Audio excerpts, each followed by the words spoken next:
Welcome back, guys. Here in this lecture we are going to learn about the Gaussian, blur, dilation and erosion. We will take a look at few useful filtering functions often used to pre-process or adjust an image prior to doing more complex operations.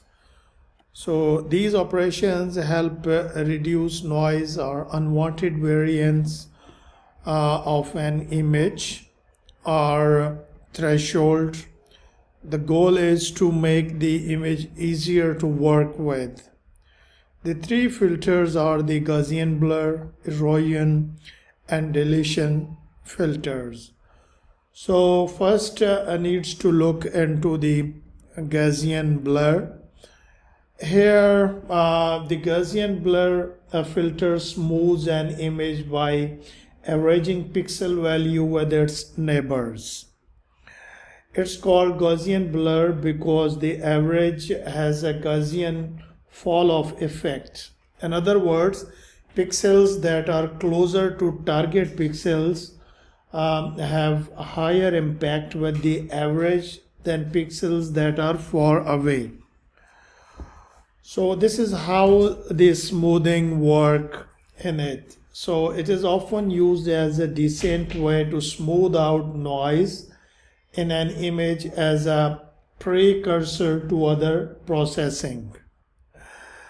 So we will practice in next lecture, but before moving forward we need to look into the dilation and erosion. So here there are two operations that look to expand or contract the foreground pixels of an image to help remove or accentuate small pixel details such as speckles.